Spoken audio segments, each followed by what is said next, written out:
Bonjour à tous les amis, on se retrouve aujourd'hui pour le retour test de Trail Session Magazine sur cette nouvelle Brooks Ghost 16.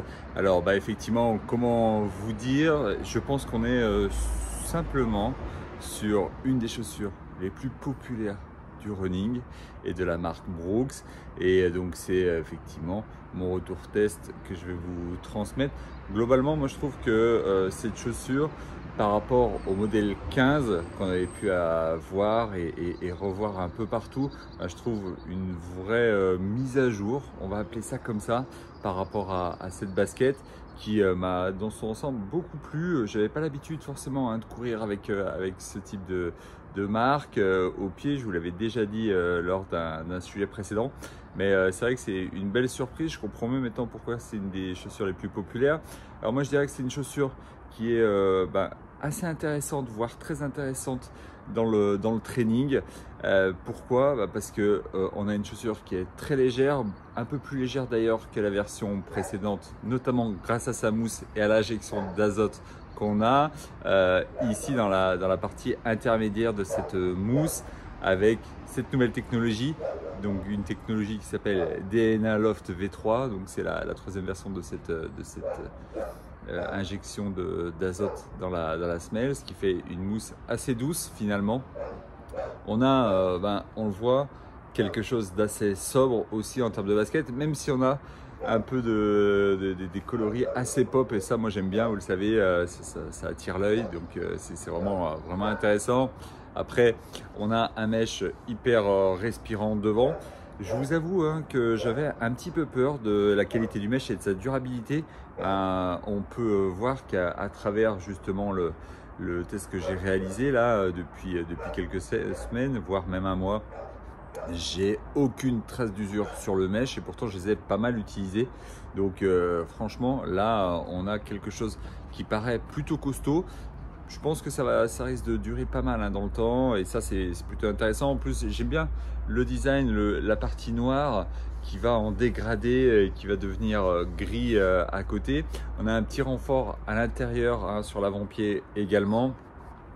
On va retrouver aussi une languette assez on va dire confortable pour le pied, avec un chaussant assez large. Alors sachez quand même que sur la Ghost vous en avez 3 ou 4 modèles pour les pieds plutôt fins, plutôt larges, plutôt on va dire normaux, et ça c'est aussi très sympa. Ce que j'ai bien aimé aussi, c'est la sensation à l'intérieur. On se sent bien, on est léger, on a plutôt une foulée, je dirais, plutôt aérienne finalement. Moi, je l'ai beaucoup utilisé pour le training. Je trouve qu'effectivement, c'est une excellente chaussure. Alors, pour ma part, pour la rotation, je dis pour ma part, pourquoi? Parce qu'en fait, j'ai l'impression quand même que cette chaussure est beaucoup plus faite pour les débutants et pour les personnes en attaque talon. Pourquoi? Parce qu'on a quand même un drop de 12, et ça peut déjà gêner un certain nombre de coureurs, mais bon, on s'y fait.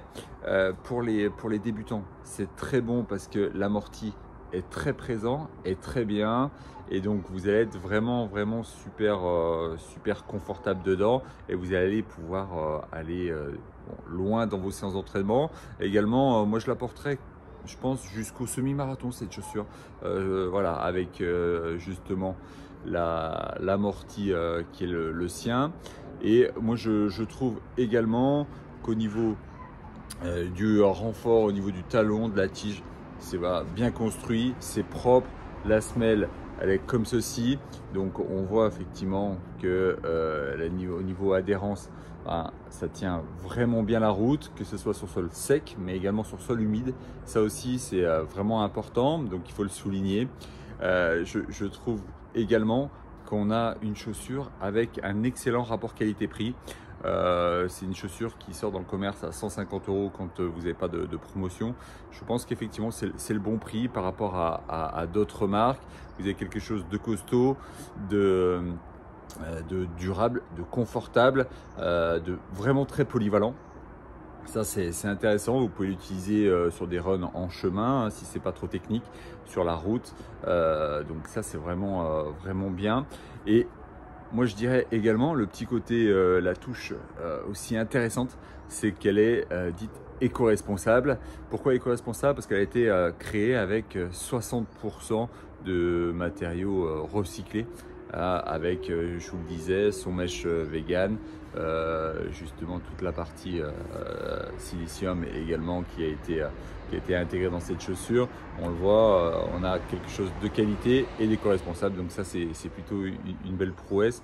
Moi je trouve qu'effectivement c'est quelque chose de vraiment bien et que ça risque encore d'être un des must du marché.